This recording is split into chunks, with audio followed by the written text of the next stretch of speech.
오늘 열왕기상 15장 말씀을 통해서 말씀을 깨닫는 지혜와 응답받는 기도의 은총이 우리에게 넘치게 될 줄로 믿습니다. 우리는 이스라엘의 역사를 함께 보고 있습니다. 이것은 이스라엘의 역사로서 중요한 것이 아니라 우리에게 오늘 들려주시는 하나님의 음성으로서 중요하다라는 말씀을 드렸습니다. 그러니까 우리가 이스라엘 역사를 읽을 때 왕들의 역사, 왕들이 막 겹쳐지기도 하고요. 왕들의 행적이 막 자세하게 드러나기도 하는데 성경은 그걸 말하려는 것이 아니에요. 과연 그들과 하나님과의 관계가 어땠느냐. 그래서 하나님이 그들을 어떻게 보셨느냐. 그래서 하나님이 그들의 삶을 어떻게 인도하셨느냐라고 하는 하나님의 관점에서 성경을 읽는 것이 옳다는 것이에요. 그런데 이 관점이 조금 달라요. 열왕기와 역대기가 조금 달라요. 열왕기는 말씀드린 것처럼 선지서예요. 선지서라는 건 철저하게 야당이에요. 그러니까 왕들 편이 아니에요. 왕들의 편에 서서 왕을 변호하려는 책이 아니라 오히려 왕들을 고소하는 책이에요. 열왕기는 철저하게 왕들을 고소한다. 그러니까 솔로몬이 잘한 게 뭐가 있냐, 다 잘못하지 않았냐라고 하나하나 낱낱이 조목조목 이야기하는 책이 열왕기고, 그러다 보니까 열왕기에는 북이스라엘과 남유다의 각 왕들의 죄악이 다 실려 있어요. 그런데 역대기는 좀 달라요. 역대기는 하나하나 조목조목 반박하면서 왕들 공격하는 책이 아니라 어찌 보면 왕들 편에 서 있는 책이에요. 왜냐하면 역대기는 역사서예요. 역사서라는 건 선지서와는 전혀 다르죠. 선지서는 선지자의 관점으로 쓰지만 역사서는 역사학자의 눈으로 쓰는데, 이 역사학자의 눈이 어떤 눈이냐면 하나님께서 다윗을 사랑하신다라고 하는 관점이에요. 그러니까 하나님이 다윗의 후손들을 하나님이 주신 언약으로 반드시 지켜주신다라고 하는 거. 그러니까 잘못하면 어때? 다윗 후손인데. 좀 모자라면 어때? 다윗 후손인데. 이게 역대기 관점이에요. 그러니까 관점이 좀 달라요. 그런데 그 다른 관점이 그러면 전혀 다르냐? 열왕기는 전혀 다르고 역대기는 전혀 다르냐? 그렇지 않다는 거예요. 열왕기 속에도 역대기의 정신이 들어있고 역대기 속에도 열왕기 정신이 들어있어요. 그런데 둘을 굳이 비교하면 열왕기는 선지서고 역대기는 역사서다, 이렇게 가르는 거예요. 오늘 15장에는 선지서인 열왕기에 역대기의 정신이 들어있어요. 그러니까 우리가 조금씩 이렇게 하나님 말씀은 전혀 다른 장르지만 그러나 하나님의 마음은 같기 때문에 성경에는 하나님이 이런 하나님이었다가 저런 하나님이었다가 막 바뀌는 분이 아니라, 전혀 다른 하나님이 아니라 하나님의 성품이 또는 하나님의 생각이 교차되어 나타나는 경우도 있다는 거예요. 그래서 열왕기를 읽을 때에도 우리는 뭘 주시해야 되는가? 아니, 하나님이 복과 저주 주셨는데 잘못하면 화받는 게 당연한 것이고 저주받는 게 당연한 것이고 잘하면 복받는 게 당연하지. 이게 열왕기의 시각이긴 하지만, 그러나 그 가운데도 뭐가 있냐면 하나님의 언약이 들어있고 하나님의 사랑이 들어있다. 하나님의 긍휼과 하나님의 자비가 들어있다는 것이에요. 그래서 잘못한 왕은 무조건 다 하나님이 내치시고 잘못하면 무조건 다 벌 주시나, 그게 아니라 하나님의 언약이 들어있다. 이 말은 왕은 물론 잘못한 게 너무 많고 잘한 게 없어요. 그런데 하나님은 그 왕을 도우시고 인도하시고 그 왕에 대해서 끊어지지 않게 하시고 다음 때까지 아들을 이어주세요. 여러분, 성경에서 중요한 게 왜 중요하냐면, 말씀드렸다시피 북이스라엘은 자꾸 왕조가 바뀌죠. 유다는 왕조가 안 바뀌어요. 근데 왕조가 안 바뀐다는 얘기는 아들이 계속 태어난다는 얘기예요. 이게 굉장히 중요한 문제예요. 왜냐하면 우리가 경험해봤잖아요. 아브라함이 아들이 없어서 100세까지도 아들이 없어서 한번 고생해봤잖아요. 이게 일반적인 사건이거든요. 이 당시에 아들이 없다? 너무 이건 평범한 일이에요. 이삭을 얼마나 어렵게 얻었어요. 그런데 그 이삭도 야곱, 에서 딱 쌍둥이 둘이에요. 그러니까 자녀를 많이 얻을 수가 없어요. 이 당시엔 우리 생각에는 10명, 20명 될 것 같지만 그렇지 않단 말이죠. 아들을 낳는다는 건 쉽지 않은 일이었어요. 오죽하면 슬로바스의 딸들은 아들이 없어서 줄줄이 딸만 낳으니까 딸들이 찾아와서 우리는 어떻게 하란 말입니까? 모세에게 항의하잖아요. 우리에게도 좀 제사를 주세요. 그럴 정도로 아들이 없는 건 굉장한 문제였는데, 사회적인 문제인데, 하나님이 지금 다윗의 계보에는 정확하게 아들을 두고 계세요. 그렇다면 그 아버지가 100% 선했기 때문에 아들을 주셔서 왕위를 이었나? 아니라는 거예요. 열왕기의 시각으로 보면 그 왕이 잘한 게 하나도 없어. 그러니까 아들이 없어야 돼. 대가 끊겨야 맞아. 그러나 하나님은 언약 때문에 다윗과 하신 언약 때문에 내가 너의 후손으로 왕위를 잇고 영원한 왕위를 주겠다. 그리스도 예수가 이 땅에 그 후손으로 오실 때까지 하나님은 계속 아들들을 주시는 거예요. 그래서 유대인들이 가장 좋아하는 성경 가운데 하나가 어디냐? 마태복음 1장이에요. 마태복음 1장. 낳고. 우리가 보면 지겨워 죽죠. 이게 뭐야. 그런데 이스라엘 사람들이 이게 너무 감동인 거예요. 너무 은혜인 거예요. 왜? 전부 다 죄인인데 대가 안 끊겨. 하나님이 또 아들을 주셔. 또 낳고. 아이고, 할렐루야. 전부 죄인인데 다 대가 끊어져도 몇 번 끊어져야 맞는데 이어져서 예수님까지. 아브라함에서 다윗을 지나 예수님까지 오는 이 대가 이어지는 것만으로도 유대인들은 가슴을 쓸어내리는 거예요. 아이고, 하나님 감사합니다. 그러니까 우리가 열왕기를 읽을 때에도 어떤 때는 역대기의 시각을 좀 가질 필요가 있는데 하나님이 대를 이어주시는 것만으로도 하나님 아직 이 왕조를 포기하지 않으셨구나. 아직 이 유다 왕조가 못나고 정말 못나 터지고 모자라고 형편없지만 그러나 하나님이 그들을 놓지 않으시는구나.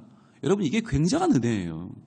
그러니까 성경을 읽으시면서 이 왕조들 보면서 우리는 왕은 아니지만 비록 하나님 제가 죄가 많고 연약하지만 그러나 저의 요만큼이라도 정말 봐줄 만한 면이 있다면 요만큼이라도 하나님 앞에 예배하고 기도하고 하나님 앞에 주의 뜻대로 살아보려고 몸부림치는 저의 모습이 있다면 그 모습 버리지 마시고 그 모습을 우리 자녀에게 내 아들과 딸에게 이어주시고 손주에게 이어주시고 그 얼마 안 되는 모습이라도 하나님을 따르는 그 신앙이 전승되게 하여 주옵소서.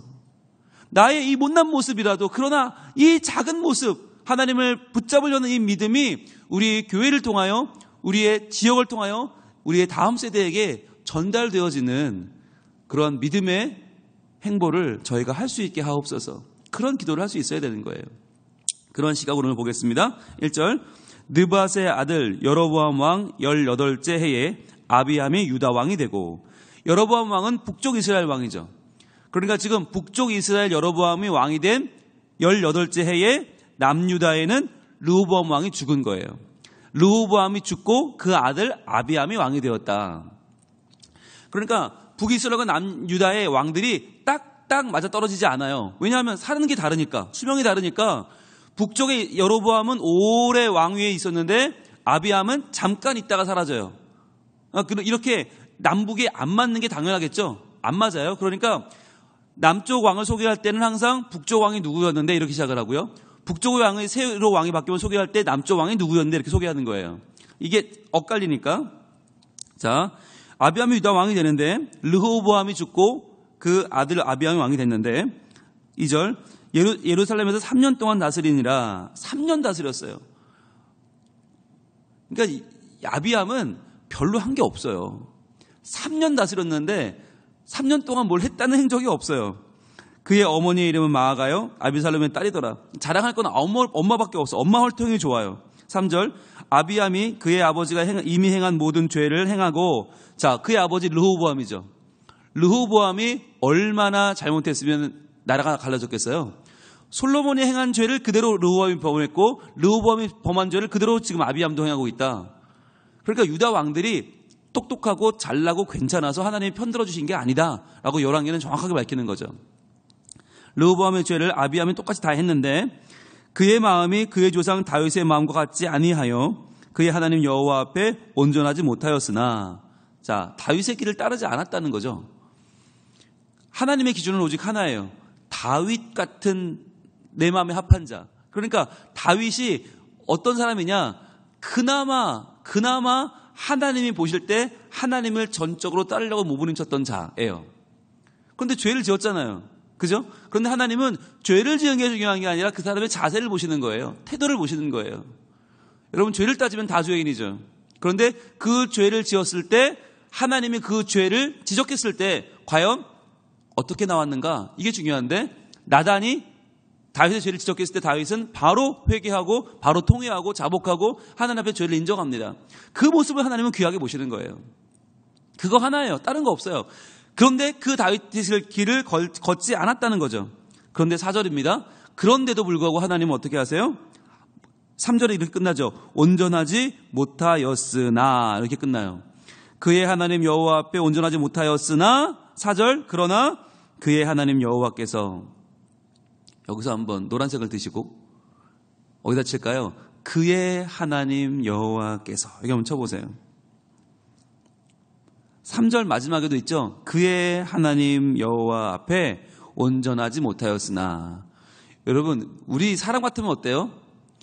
사람 같으면 그의 하나님 여호와 앞에 온전하지 못했으면요 하나님이 야 이제 네 하나님 안 해 이럴걸요? 야 이제 나 안 해.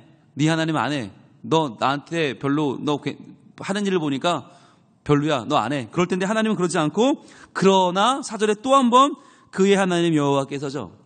그의 하나님 여호와 포기하지 않아요.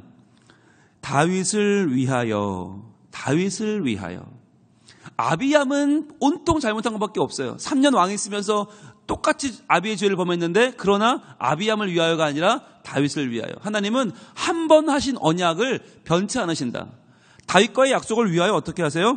예루살렘에서 그에게 등불을 주시되. 여기까지 쭉 한번 가봅시다. 등불을 주시되. 등불이란 게 뭐예요? 어둠을 비추는 빛이죠. 어둠이 뭐예요? 우리의 죄죠.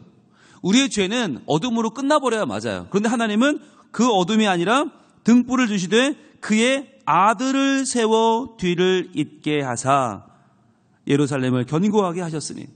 즉 하나님은 어떤 분이냐? 죄를 지었어? 너 이제 그러면 너 어둠으로 끝나버려. 너는 이제 아들 없어. 너는 대 아니어버릴 거야. 너는 너로 끝이야가 아니라 하나님은 등불을 주세요. 그의 어두운 삶 가운데 등불을 주셨다. 아들을 주셔서 뒤를 잇게 하신다. 이게 하나님의 은혜라는 거예요. 그러니까 보세요. 솔로몬의 죄인, 르호보암 죄인, 그 아래 아비암 죄인. 이 정도면 우리는 포기해요. 3대가 죄인, 아이고 끝이다. 하나님은 근데 그게 아니라 그의 어두움 가운데 등불을 비춰주셔서 또 한 번 아들을 주시고 대를 잇게 하신다. 그래서 예루살렘을 견고하게 하셨다는 거죠. 근데 그 아들, 그럼 등불로 주신 아들이 누구냐? 3대가 죄를 지었으면 포기할 만한데 주신 아들이 누구냐? 11절 한번 볼까요? 11절 아사가 나오죠. 아사가 바로 아비암의 아들이에요. 하나님이 죄를 지은 아비암에게 주신 등불 같은 아들이 누구냐? 아사인데 아사가 그의 조상 다윗같이 여호와 보시기에 정직하게 행하여 그러는 거예요.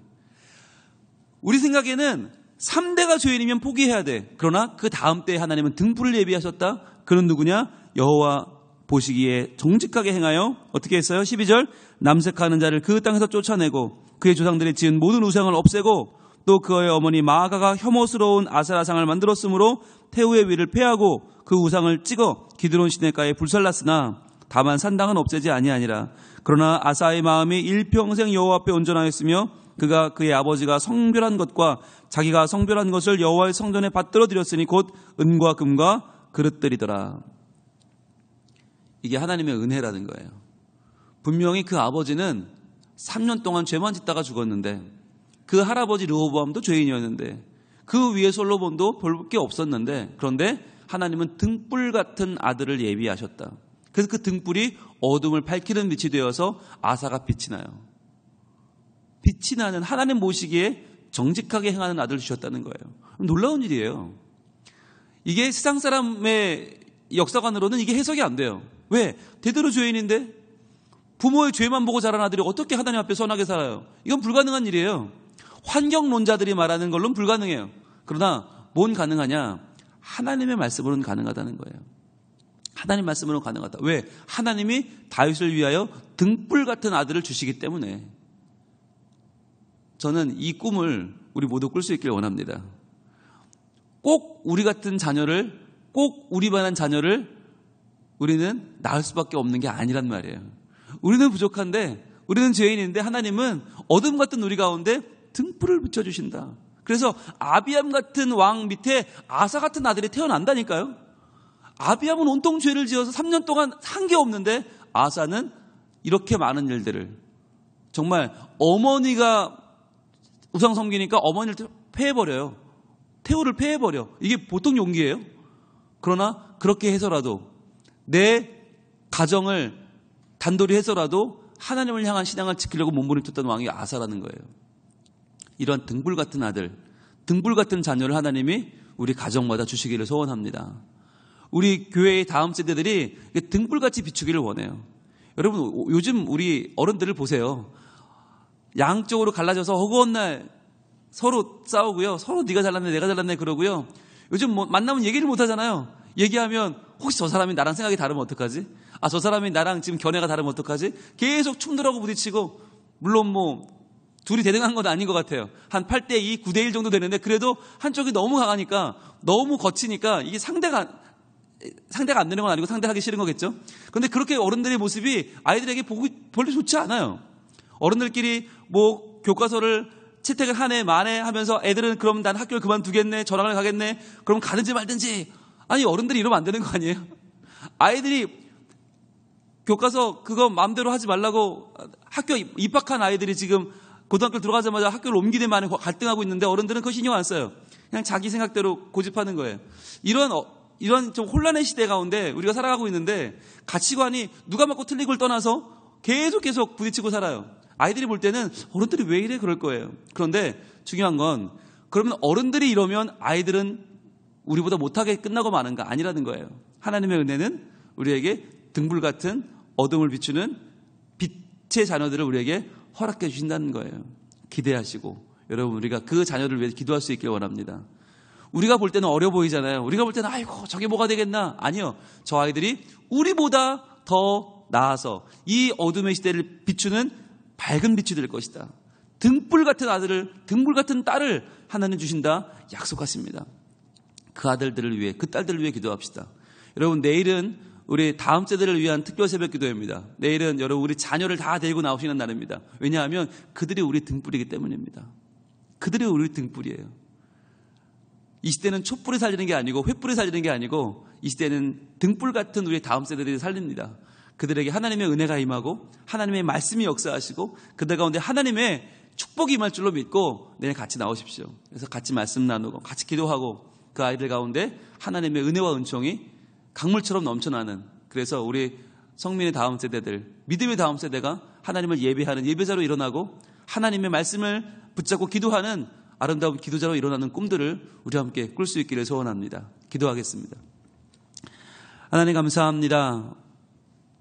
오늘도 주님, 열왕기 말씀을 통하여 우리의 마음을 다시 한번 돌아보고, 우리가 어떻게 살아야 하는지, 우리가 어떻게 하나님 말씀을 순종해야 되는지, 어떻게 하나님의 자녀로 살아갈 수 있을지 주님 돌아보게 하시니 감사합니다. 하나님, 아비암은 그의 아버지도 죄인이요 대대로 죄인이지만 하나님은 그를 포기하지 아니하셨고, 또 한 번 그에게 아들을 주셔서 아사라고 하는 등불 같은 자녀가 태어나게 하셨습니다. 하나님, 하나님의 역사는, 하나님의 약속은 단 하나도 꺾이지 않고 단 하나도 땅에 묻혀 사라지지 않고 반드시 우리의 삶 가운데 이루어지는 줄로 믿습니다. 주님, 우리의 죄악을 용서하여 주시고 우리에게 등불 같은 자녀를 허락하셔서 우리보다 나은 자녀, 우리보다 하나님을 더 잘 섬기는 자녀, 우리보다 하나님을 기쁘시게 하는 놀라운 자녀들을 허락해 주사 그들로 말미암아 이 땅이 더 밝아지고 아름다워지고 주님의 이름을 온전히 찬양하며 주님을 기쁘시게 하는 복된 우리 성민 가족들이 다 되게 하여 주시옵소서. 주님, 이제 내일이면 새학기가 시작됩니다. 주님, 이 밝아오는 이 봄의 기운 가운데 하나님께서 각 가정마다 역사하시고, 주님, 우리 자녀들 가운데 친히 안수하셔서 하나님의 지혜의 복을 내려주시고 건강의 복을 내려주시고 하나님을 알고 섬기는 예배자의 복을 내려주시옵소서. 주님, 그리하여 이번 새학기가 우리의 꿈을 다시 한번 주님 앞에서 점검하는 새학기가 되게 하여 주시고, 오직 하나님의 은혜로 새 출발하는 복된 우리 자녀들이 되게 하여 주시옵소서. 함께 하실 주님을 찬양하고 감사하며 예수님 이름으로 기도합니다. 아멘.